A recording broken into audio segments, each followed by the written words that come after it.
잠깐 기도하겠습니다. 좋으신 아버지 하나님, 은혜와 사랑을 참으로 감사합니다. 우리 수요 예배로 우리를 모이게 하여 주시고 하나님의 말씀을 듣게 하시니 참으로 감사합니다. 하나님, 오늘 이 시간 우리가 하나님의 말씀을 듣는 것으로 끝내지 않게 하여 주시고 하나님의 말씀을 살아낼 수 있는 우리 모든 성도님들 될 수 있도록 주님 축복하여 주시옵소서. 이 시간 우리의 생각과 우리의 마음을 지키시고 보호해 주셔서 어둠의 세력이 우리를 공격하지 않도록 성령 하나님 우리를 붙드시고 인도하여 주시옵소서. 감사를 드리며 존귀하신 예수님의 이름으로 간절히 기도드리옵나이다. 아멘. 할렐루야. 반갑습니다. 제가 목 상태가 그렇게 좋지 않습니다. 지난주까지 계속 청년 사역도 이렇게 설교하고 또 집회하고 한다고 컨디션이 좋지 않지만 또 이렇게 하나님의 말씀을 함께 나눌 수 있어서 참으로 감사하고 또 기쁘고 또 무엇보다 오늘 이 수요 예배 시간이 참으로 하나님이 함께 하셔서 은혜롭고 복된 시간이 될 줄로 믿습니다. 네, 저는 포항중앙교회를 섬기고 있는 이상진 목사입니다. 우리 김신영 목사님도 지금 한참 성지순례에 있는 진행 중에 있는 걸로 알고 있습니다. 우리 목사님 영육간의 강건함으로 모든 일정들 잘 마치시고 돌아올 수 있도록 끝까지 함께 기도해 주시면 참 좋을 것 같습니다. 우리 앞뒤 좌우로 한번 이렇게 인사했으면 좋겠습니다. 아름다운 당신과 함께 예배할 수 있어서 너무 감사합니다. 네, 아름다우십니까? 여러분, 이 수요 예배 함께 예배할 수 있어서 얼마나 감사하고 아름다운지 모르겠습니다. 오늘도 우리 주님의 말씀을 가까이 함으로 여러분 모든 성도님들의 삶이 영혼이 잘 되고 범사가 잘 되는 그런 축복을 받아 누리시는 저와 여러분들 되시기를 간절히 축복합니다. 여러분, 우리가 오늘 본문의 말씀을 쭉 읽었잖아요. 여러분, 그런데 우리가 왜 수천 년이 지났음에도 불구하고 우리는 계속해서 다윗 그렇게 외치는 것일까요? 그것은 아마 저는 그렇게 생각합니다. 우리보다 조금 뛰어난 기술, 좀 다르게 표현하자면 영적인 그런 기술을 가지고 있었기 때문에 다윗은 우리와 똑같은 상황을 만났지만 다르게 반응했고 그 다르게 반응한 것이 조금 더 나은 인생이 되었다라고 하는 것입니다. 여러분, 우리가 오늘 이 본문 말씀 1절에서 3절에 있는 이 말씀을 보면 하나님을 찬양하는 것에 대해서 기록하고 있습니다. 그리고 4절에서 6절에 있는 말씀에 보면 기도하는 것에 대해서 말씀하고 있고요. 그리고 7절에서 11절 말씀에 보면 하나님을 경외하는 삶이 어떤 삶이냐라고 하는 것을 기록하고 있습니다. 여러분, 우리가 오늘 이 시간 수요 예배로 모여서 짧은 시간이긴 하지만 이 다윗의 그 신앙의 모습을 우리가 잘 본받아서 다시 한 번 더 우리가 영적으로 깨어나고 코로나의 상황 가운데 힘들고 어렵지만 개인의 신앙도 가정의 신앙도 이 교회에 다시 한 번 믿음이 회복되는 그런 놀라운 은혜가 있기를 우리 주님의 이름으로 간절히 축복합니다. 네. 우리가 첫 번째로 이 신앙의 회복을 위해서 무엇을 해야 되느냐? 그것은 항상 우리가 여호와 하나님을 찬양하는 삶을 우리가 살아가야 된다라고 하는 것입니다. 여러분, 오늘 이 본문의 말씀 1절 말씀에 보면 이렇게 기록하고 있습니다. 내가 여호와를 항상 송축하며 내 입술로 항상 주를 찬양하리이다. 아멘. 여러분, 우리가 이 1절 말씀에서 가장 중요한 말이 무슨 말일까요? 항상입니다. 항상. 찬양도 중요하지만 항상입니다. 그러니까 모든 상황 가운데서 하나님을 찬양하라는 거예요. 모든 상황이라는 것은 어떤 상황이에요? 어떠한 상황에 놓여 있든지 우리 그리스도인들이 마땅히 항상 찬양하는 삶을 살아가야 된다라는 것을 말씀해 주고 있는 것입니다. 여러분, 우리 한국 사람들의 약점이 무엇인지 아십니까? 업다운이 심하다는 거예요. 그렇다는 거죠. 일이 잘 될 때는 너무나도 기뻐서 어딜 가나 하나님을 찬양합니다. 가정에서도 찬양하고 직장에서도 찬양하고. 근데 조금만 어떻습니까? 일이 틀어지고 내 뜻대로 되지 않으면 불평불만을 하기 시작합니다. 그리고 심지어 찬양하는 그 자리에도 나오지 않는다라고 하는 것입니다. 그런데 우리가 함께 읽은 오늘 이 다윗을 보면서 우리가 깨닫고 우리가 본받아야 될 그 삶이 무엇이냐? 바로 힘들 때도 어려울 때도 하나님을 찬양하는 그 삶을 우리가 살아가야 된다라고 하는 것입니다. 아멘입니까? 여러분, 지금 다윗이 사실은 이렇게 찬양할 수 없는 상황입니다. 언제 목숨이 죽을지 모르는 그런 상황에 놓여져 있었습니다. 그래서 그 아기스 왕 앞에서 미친 채 하다가 겨우 이제 목숨을 부지한 이런 상황 가운데서 다윗이 하나님을 찬양하고 있다는 것입니다. 언제 죽을지 모르는 상황이죠. 그런 절망적인 그런 상황이 있어도 다윗은 하나님을 찬양하는 것을 놓지 않았다라고 하는 것입니다. 우리 발산교회 성도님들이야 그렇지 않겠지만, 제가 예전에 사역을 하던 교회에서 간혹 기도회를 한번 인도하다 보면 찬양을 하는데 꼭 보면 앞자리에서 막 인상을 막 쓰고 계시는 분들이 계시는 거예요. 이거 왜 그렇습니까? 그것은 지금 찬양할 때가 아니라는 거예요. 내가 지금 하나님과 대판 싸워서 기도하고 끝내야 되는데 지금 무슨 찬양을 하냐는 거예요. 여러분, 뭘 그리 찬양하냐고, 찬양 줄이라고 그저 눈으로 그렇게 말씀을 하고 있는 거예요. 근데 여러분 잘 들어보시기 바랍니다. 여러분, 하나님을, 여호와 하나님을 찬양한다라고 하는 것이 무엇이냐면 오늘 본문 2절 3절입니다. 우리 함께 같이 읽을까요? 시작. 내 영혼이 여호와를 찬양하리니 곤고한 자들이 이를 듣고 기뻐하리로다. 나와 함께 여호와를 광대하시다 하며 그의 이름을 높이세. 아멘. 여러분, 찬양은 첫 번째로 하나님을 사랑하는 것입니다. 두 번째로 무엇이냐면 하나님이 나보다 크시다. 심지어 지금 내가 겪고 있는 그런 고난과 아픔과 그런 모든 상황들보다 하나님이 나보다 더 크시다는 것을 인정하는 것입니다. 여러분, 오늘 제가 이 말씀을 묵상하면서 느끼는 게 무엇이냐면, 왜 하나님께서 그렇게 다윗을 사랑했느냐, 그것은 이 다윗이요 하나님께 늘 기도하기에 앞서서 찬양할 줄 알았던 사람이에요. 여러분, 다윗의 삶을 보면 그렇잖아요. 그래서 늘 수금 가지고 찬양했습니다. 더 재미있는 것은 무엇이냐, 다윗이 혼자 있을 때도 여호와 하나님을 찬양하는 삶을 살아갔다라고 하는 것입니다. 그게 다윗의 인생이었습니다. 그런데 우리는 혼자 있을 때 찬양 안 합니다. 여러분, 진짜가 무엇인지 아십니까? 그것은 혼자 있을 때 무엇을 하는지가 우리의 진짜 모습입니다. 여러분, 제가 예전에 사역을 했을 때 이제 가정에 신방을 가게 되면, 가정에 가게 되면 자녀들에게 반드시 물어보는 게 있습니다.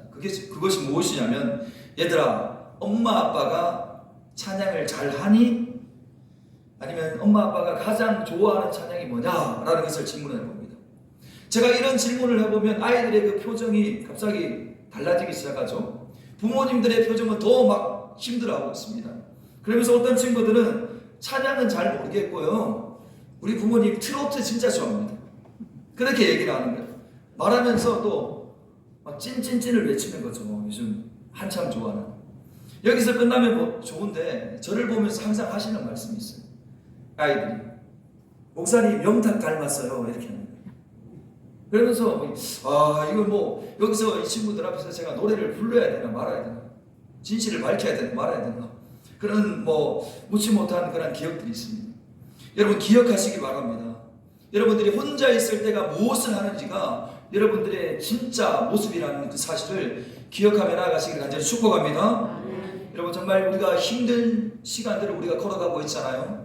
그럼에도 불구하고 코로나로 인해서 사업이 힘들고 자녀들로 인해서 힘들어지고 앞으로 어떻게 돼야 될지, 이 교회가 앞으로 어떻게 나아가야 될지 힘들고 어려운 그 순간에 와 있을지라도 우리는 포기하지 말고 낙심하지 말고 무엇보다 안 된다라고 하는 이런 질병 가운데서 빠져나오셔서 늘 여호와 하나님을 찬양하며 그분을 높이며 살아가실 수 있는 우리 발산교회 모든 성도님들 되시기를 우리 주님의 이름으로 간절히 축복합니다. 그러면 반드시 하나님께서 말씀 가운데서 우리에게 주시는 것처럼 졸지도 아니하시고 주무시지도 아니하시는 그 여호와 하나님께서 여러분들의 가정을, 여러분들의 직장을, 여러분들의 삶의 터전을, 이 믿음의 교회를 반드시 다시 세우시고 회복시키시고 일으키실 줄로 믿으시기를 간절히 축복합니다. 먼저는 우리의 믿음인 것이죠. 우리의 믿음이 얼마나 준비되어 있냐는 것입니다. 성경에 보면 그렇지 않습니까? 믿음이 없이는 여호와 하나님을 기쁘시게 하지 못하나니, 여러분, 그 믿음을 가지고 우리가 끝까지 붙잡으시고 하나님께서 다시 코로나 상황 가운데서 일으켜 주실 것이라고 하는 확신과 믿음 가지시고 오늘 예배 전에 함께 뜨겁게 찬양하던데요. 얼마나 제 마음이, 저도 시골 교회거든요, 모교회가. 그러다 보니까 옛 생각이 많이 나는 거예요.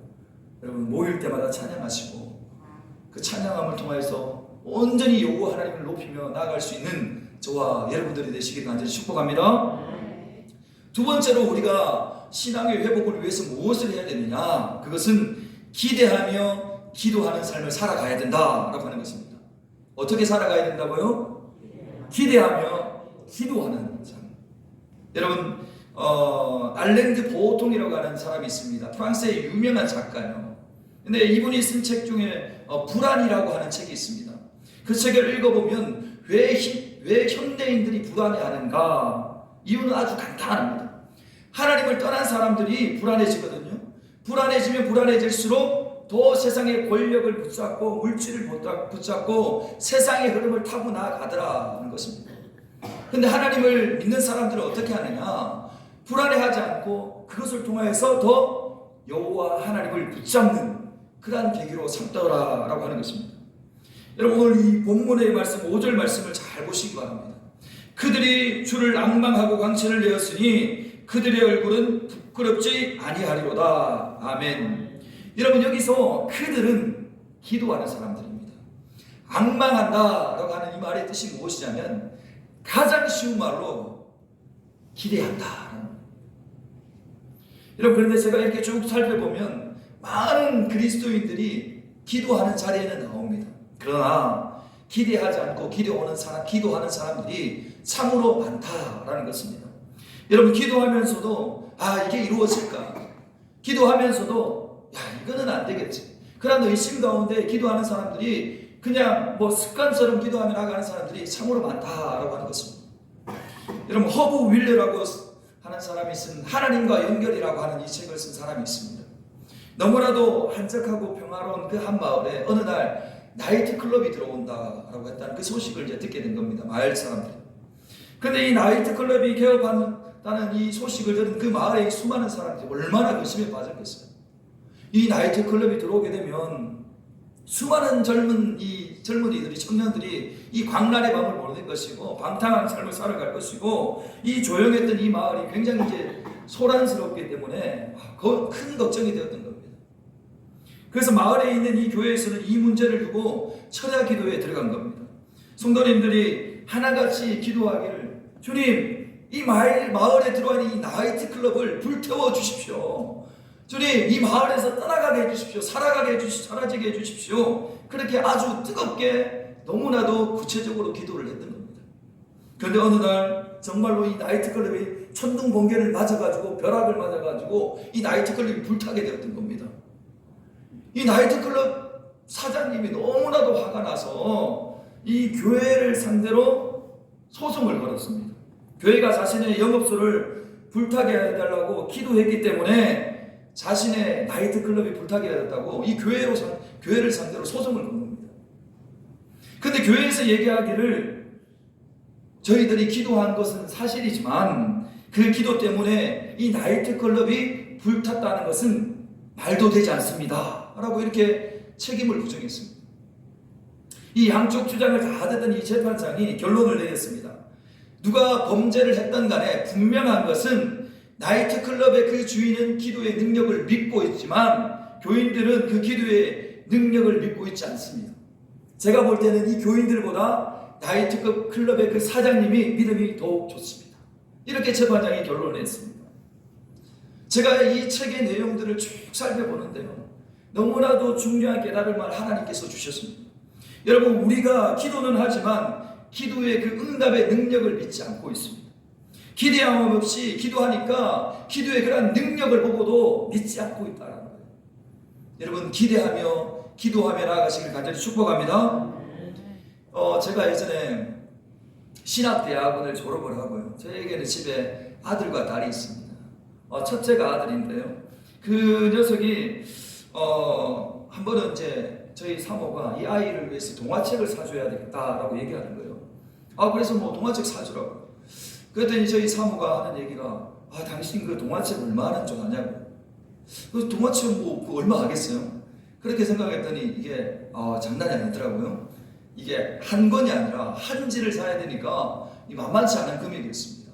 그 당시 제가 전임 사역을 하고 있을 때였으니까 지금도 부목사로 있으니까 늘 부족하잖아요. 그래서 그러면 아내한테 그러면 우리가 좀 기도하면서 좀 한 해 정도 돈을 좀 모아가지고 이 아이에게 동화책을 좀 사주자 하고 했습니다.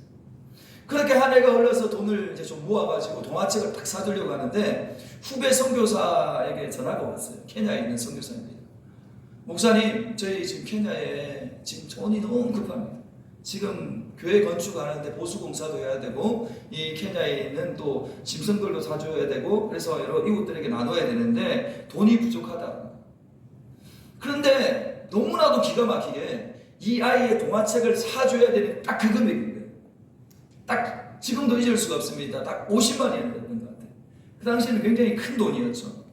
순간 제가 하나님 왜 이 타이밍에 우리 아들 동화책 사줘야 되는데 잠깐 그 생각을 했지만 하나님께서 주시는 마음이 있어서 후배 선교사에게 바로 얘기했습니다. 알겠다고 지금 계좌번호 보내라고 내가 지금 바로 보내주겠다. 그리고 나서 아내 이제 집에 들어와서 아내한테 이제 보고를 해야 되는데 이 보고를 하는데 마음이 좀 무겁잖아요. 미안하고 아들한테도 미안하고 어떻게 해야 되나. 근데 솔직하게 얘기했습니다. 여보 우리가 우리 아이 동화책을 사줘야 되지만 케냐에 있는 후배 선교사가 지나와서 너무나도 급하다는데 우리가 한 영혼을 위해서 그래도 먼저 좀 보내주면 좋겠다. 우리 다음에 동화책 사주자. 그랬더니 아내가 너무나도 감사하게 지금 빨리 당장 보내. 그렇게 얘기를 하는 거예요. 이 아내한테도 미안하고 우리 아들한테 더 미안하고 그럼 우리 한 해만 더 모으자. 그렇게 했습니다. 그러고 나서 전화를 걸어서 계좌 이제 보내겠다고 하고 이제 바로 전화를 끊는과 동시에 바로 한 통의 전화가 왔습니다. 한 집사님께서 이제 연락을 오셨는데요. 지금 목사님 뭐 하십니까? 이렇게 얘기를 하는 거예요. 네, 집에 있습니다. 제가 목사님 생각나서 연락드렸습니다. 잠깐 내려오시면 안 될까요? 알겠다고 내려갔더니 이 집사님의 그 차에서 동화책을 너무 정말 이루 말할 수 없을 만큼 금액으로 따지면 한 몇백만 원치를 가지고 온 거예요. 이 집사님께서 유명 학습지에 일을 하시는 분이었는데 이제 관리자급으로 올라가서 샘플책이었던 거예요. 다 새 책이었던 거죠. 정말 그 하나하나를 잘 포장해가지고 이렇게 가져오신 거예요.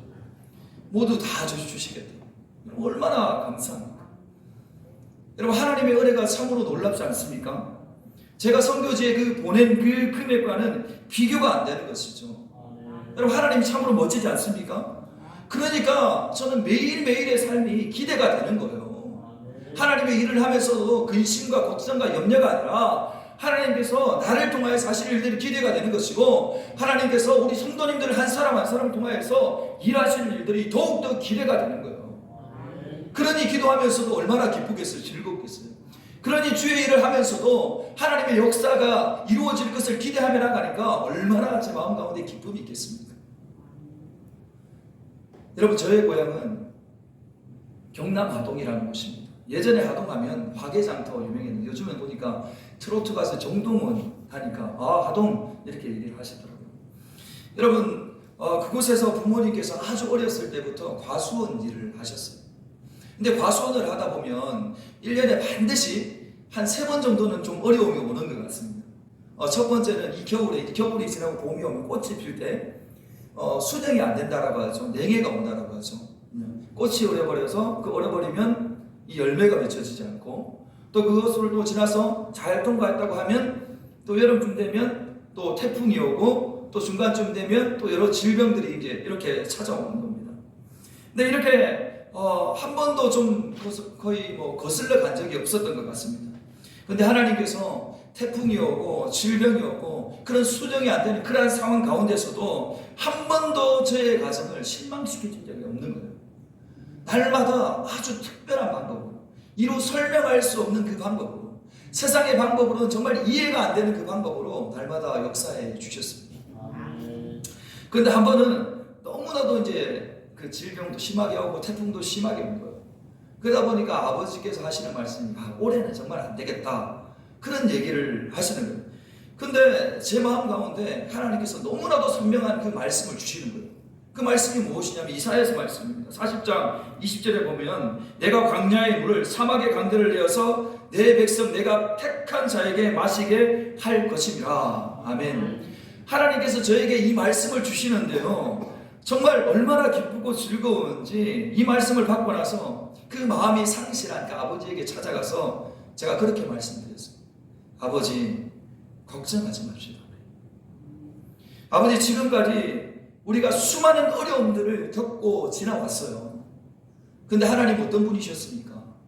단 한 번도 우리의 가정을 실망시키신 적이 없으십니다. 단 한 번도 우리에게 만족함을 안 주신 적이 없습니다. 우리 이번에도 반드시 하나님께서 놀랍게 역사하시는 것을 기대하면서 한번 기도해보죠. 그리고는 저는 너무 기대가 된다고, 이번에도 하나님께서 어떤 특별한 방법을 이 믿음의 가정에 주실지, 그런 기적의 역사를 통하여서 얼마나 또 삶의 간증거리를 주실지 저는 너무 기대된다. 아버지, 기대되지 않으시냐고. 우리 그 하나님께서 역사하실 그 일들을 바라보면서 함께 기도하자. 그렇게 제가 말씀을 드렸습니다. 그런데요, 누가 봐도 말도 안 되는 상황이에요. 그 해는 정말 누가 봐도 안 되는 그런 상황에 실패하고 망한 상황, 그런 상황인데도 불구하고 하나님께서 놀랍게 역사하셔서 그 해에 그 가수원이 풍년을 이루었습니다. 지금까지 가장 잘된 그런 한 해였습니다. 여러분, 하나님의 은혜가 놀랍지 않겠습니까? 여러분, 이것만이겠어요? 밤새도록 하지 않겠습니까? 여러분, 그저 제가 기적이니 간증을 통하여서 저희의 가정을 자랑하려고 하는 것이 아니라 기대하며 기도하는 자들에게 반드시 하나님께서 놀랍게 역사하신다는 것입니다. 아멘입니까? 여러분들이 기도하고 계시는데 왜 응답이 없으십니까? 그것은 우리 안에 기대함이 사라졌기 때문입니다. 여러분, 다시 기대하시길 바랍니다. 기대하는 자에게 하나님께서 뭐라고 하십니까? 오늘 5절 말씀에 보면 그들이 주를 앙망하고 광채를 내었으니 그들의 얼굴은 부끄럽지 아니하리로다. 아멘. 얼굴을 어떻게 해요? 빛나게 하십니다. 어떠한 세력으로부터 공격을 받지 않도록 부끄러움 말하지 않게 그렇게 해주신다는 것입니다. 누구를요? 기대하며 기도하는 자들에게. 여러분, 다윗은 비록 자신이 죽을 상황에 놓여 있었지만 기대하는 것들이 있었습니다. 비록 내가 지금 목숨이 어떻게 날아갈지 모르는 상황 가운데 있었지만 그는 늘 기대하는 삶을 살았습니다.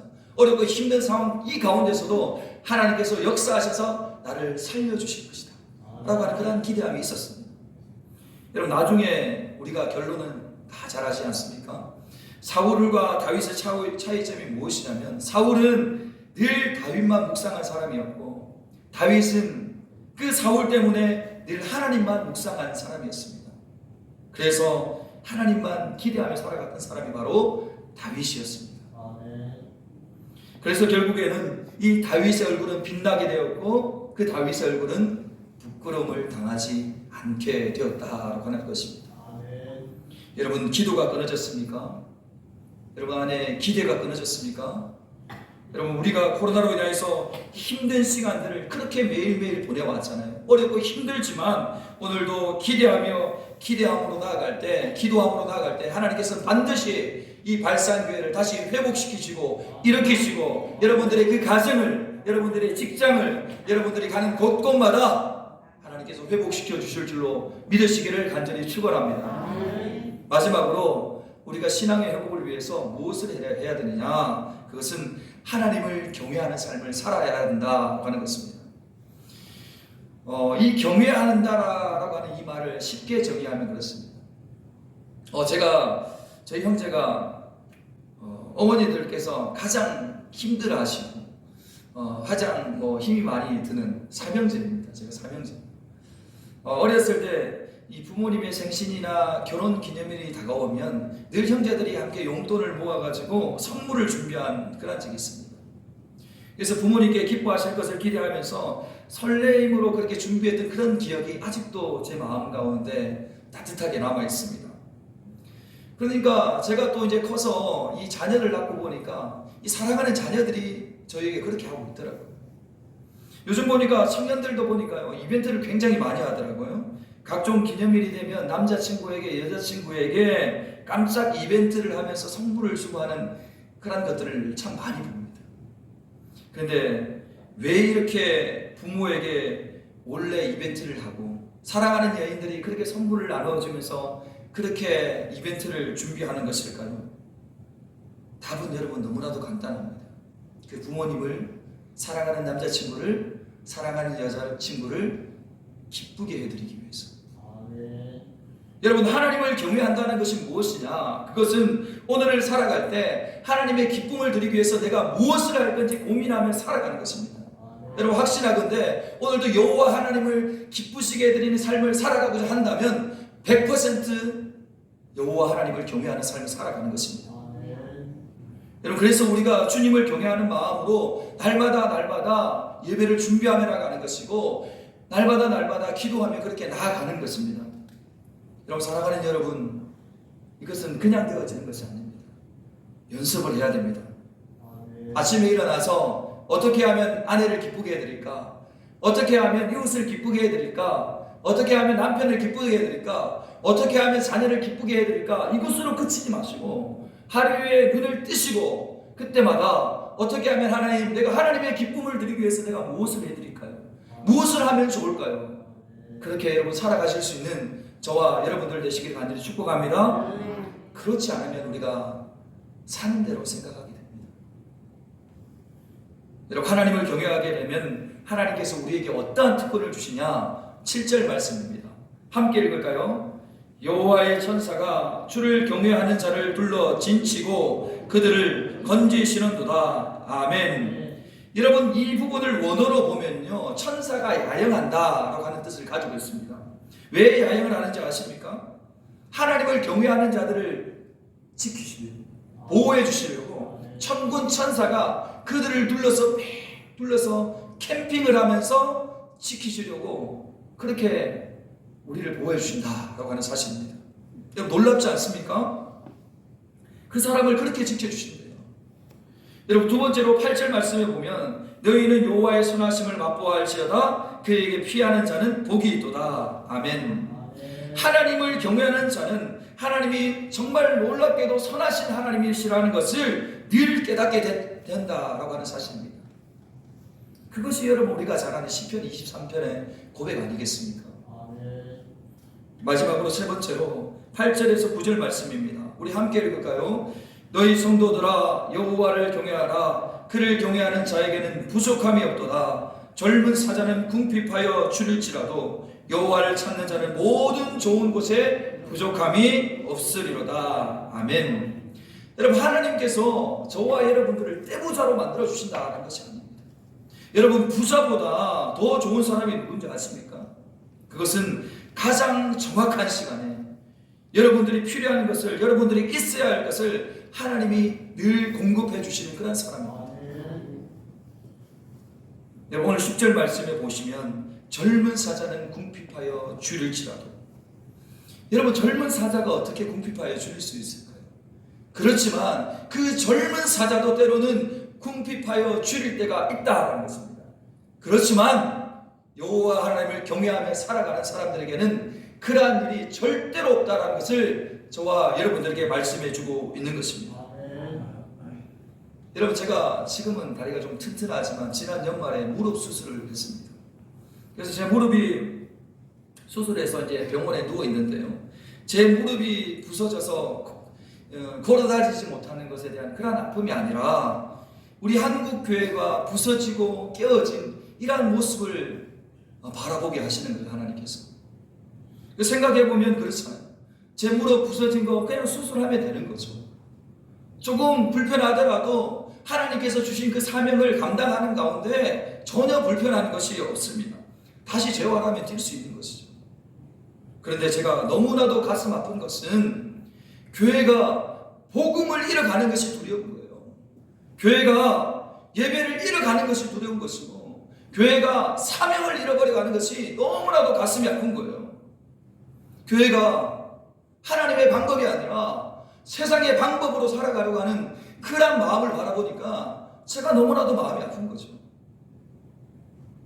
여러분, 우리가 왜 세상에서 계속 넘어지는지 아십니까? 여기 보니까 이제 바다가 있어요. 제가 수영을 굉장히 좋아하고 나름 잘한다라고 생각합니다. 하루는 제가 수영을 하는데 파도가 거치게 오더라고요. 바다에 사는 게 아니고 워터파크라는 곳 아시죠? 실내 수영장 그런 곳입니다. 파도가 막 밀려오는데 제가 그런 욕심이 생기는 거예요. 한번 내가 수영을 해가지고 한번 가봐야 되겠다라는 그런 마음이 드는 거예요. 근데 가다가 어떻게 되었을까요? 파도가 너무 세니까 그냥 물만 보고 막 둥둥둥 떠내려갔습니다. 바로 그때 하나님께서 저에게 깨닫게 해주신 은혜가 있었습니다. 여러분, 우리가 왜 세상에 나가서 넘어지고 자빠지고 쓰러지느냐? 그것은 하나님께서 원하시는 그 방향이 있음에도 불구하고 세상의 방향으로 나아가려고 하니까 넘어지고 자빠지고 쓰러지는 거예요. 물에 빠지는 거예요. 여러분, 세상의 방법이 아니라 하나님의 방법으로 승부할 수 있는 이 발상교회 성도님들 되시기를 간절히 축복합니다. 하나님은 단 한 번도 우리에게 고난이 없다고 말씀해 주신 적이 없어요. 어렵고 힘든 상황 가운데서도 한국교회는 그때마다 부흥의 은혜를 경험했습니다. 초대교회를 역사를 쭉 살펴봐도 어렵고 힘든 그 순간순간마다 교회가 부서지고 쪼개지고 그런 상황 가운데서도 믿음을 지켜나갔습니다. 카타콤의 그 수많은 성도들이 어떻게 지하에서 300년 동안 버틸 수 있었을까요? 어렵고 힘든 상황 가운데서도 하나님이 우리와 함께 하시는구나. 하나님이 우리를 도우시구나. 하나님께서 반드시 우리를 다시 한 번 더 지상으로 올라가게 하실 것이다. 그런 믿음과 확신을 가지고 나아갔기 때문에 300년이 지난 그 후에 그들은 다시 올라올 수 있었고 그 로마의 국교가 기독교가 될 수 있었던 것입니다. 그들은 세상의 흐름을 타고 싶지 않았을까요? 사자굴에서 화형을 당하고 뜯김을 당하고 형제가 죽임을 당해서 걸어 들어오는데 그들의 믿음이 흔들리지 않았을까요? 그들은 두려움이 없었을까요? 그때마다 항복하고 싶지 않았을까요? 여러분, 믿음을 가지시기 바랍니다. 하나님이 함께 하신다라고 하는 확신과 믿음을 가지시길 바랍니다. 여러분, 다윗이 어렵고 힘든 상황에서 하나님을 찬양하고 기대하며 기도하였고 여호와 하나님을 경외하는 것을 놓치지 않았던 것처럼 우리 발상교회 모든 성도님들도 다윗과 같은 삶을 살아가실 수 있는 저와 여러분들의 시기를 간절히 축복합니다. 그래서 오늘 본문 11절 말씀에 보면 너희 자녀들아 와서 내 말을 들으라. 내가 여호와를 경외하는 법을 너희에게 가르치리로다. 이렇게 여러분들에게 그리스도인의 삶이 무엇이냐라고 이렇게 묻는 후손들에게, 그 사랑하는 자녀들에게 이렇게 고백할 수 있는 우리 모든 성도님들 되시기를 간절히 축복합니다. 마지막으로 10절 말씀을 보면 우리 한번 같이 읽을까요? 시작. 젊은 사자는 궁핍하여 줄을 치라도 여호와를 찾는 자는 모든 좋은 것에 부족함이 없으리로다. 아멘. 하나님께서 여러분들에게 주신 그 약속의 말씀입니다. 함께 기도하겠습니다. 좋으신 아버지 하나님, 은혜와 사랑을 참으로 감사합니다. 하나님, 이 발산교회를 회복시켜 주시옵소서. 세상의 방법이 아니라 하나님의 방법으로 어떤 상황 가운데서도 여호와 하나님을 찬양하게 해주시고 어렵고 힘든 상황 가운데서도 하나님께서 이 교회를 다시 일으켜 세워주실 것이라고 하는 그러한 기대와 그러한 기도함으로 나갈 수 있는 우리 모든 성도들 되게 하여 주시옵소서. 무엇보다 여호와 하나님을 경외하는 삶을 살아가기를 간절히 소망합니다. 날마다 여호와 하나님을 어떻게 내가 기쁨을 드릴까라고 하는 그런 고민을 가지고 살아갈 수 있는 우리 모든 성도님들 되게 하여 주시옵소서. 우리 김신영 목사님 지금 성지순례 중에 있는 가운데 있습니다. 우리 모든 성도님들, 우리 목사님을 위해서 끝까지 영육간의 강건함을 위해서 모든 일정을 잘 맞추고 안전하게 돌아올 수 있도록 끝까지 기도하며 나갈 수 있는 우리 모든 성도님들 되어질 수 있도록 주님 축복하여 주시옵소서. 오늘 하나님의 말씀을 받았습니다. 아버지 하나님, 이 세상에 나가서 빛이 되고 소금이 되는 삶을 살아가게 하여 주시옵소서. 오늘도 나를 살리고 세상을 살리고 가정을 살리는 하나님의 말씀을 붙잡고 승리할 수 있는 우리 말상교회 성도들 다 되게 하여 주시옵소서. 감사를 드리며 존귀하신 예수님의 이름으로 간절히 기도드리옵나이다. 아멘.